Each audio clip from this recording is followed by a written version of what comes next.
When I was 12, I was diagnosed with post-traumatic stress disorder, or PTSD. What could a 12-year-old possibly experience that could lead to PTSD? Something as simple as family issues turned into an avalanche that made growing up difficult for me. My parents fought a lot, which led to full-blown fights that left me in tears. I'd be up in my room, hands against my ears, hoping, wishing for things to just be okay for at least once. But it never happened. Eventually, they just avoided their problems and continued. That's when my PTSD came in. All I had was my mother, who came to me between the fights to tell me it's going to be alright, with tears running down her face. But it wasn't. A week later, a court order forced me to move in with the man who had hurt her, my father. At this point, I was experiencing panic attacks, triggered by the slightest things.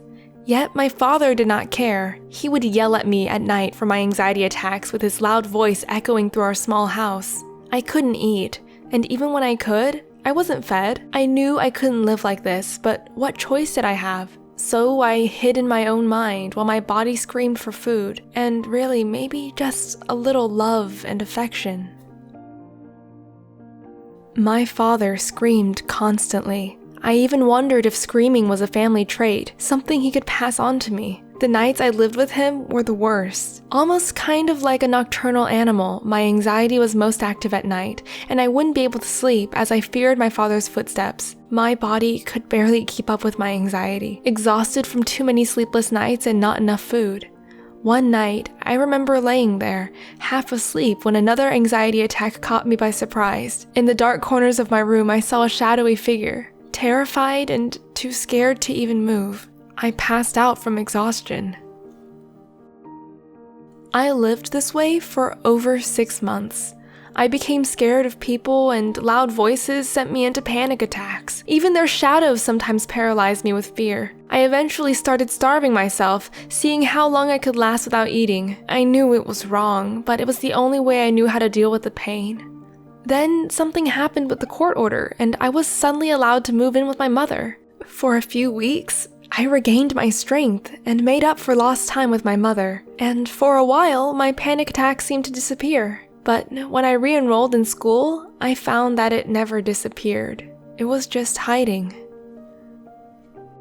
Now, on top of being scared of disappointment or yelling, I was also scared of being left behind, especially by my mother. I was constantly afraid that she would leave me alone again, and I would go home one day and see her missing, or worse, find another court order on the table saying I would be forced to live with my father again. The more I feared it, the stronger my panic attacks returned. I would scream at my classmates to leave me alone, treating them like I treated my father. Any friends I could have made were lost by now, and I was once again left with no one but my mother. Soon, I was falling over backward in all the stress, anxiety, and trauma. My grades suffered, and panic attacks became more common at school, more violent. One day in English class, I just stopped breathing and started crying uncontrollably. Through the tears, all I could see were dozens of eyes staring at me, and I just ran, my adrenaline pumping and my heart aching, until I collapsed and fainted in the hallway. When I woke up, I saw my mother by my side. I felt safe, but I still needed help. With my mother's encouragement, I eventually started seeing a therapist. She never knew any of this was going on, neither did I. At first, it was weird to think anyone could understand what I was going through, so I stayed quiet and gave as little information as possible. But soon, I began opening up about my problems and accepted the help that was in front of me. I started making real friends, and my grades really improved. It's been 2 years, and although I still get anxiety attacks, with the help of therapy and medicine, it's easier to control.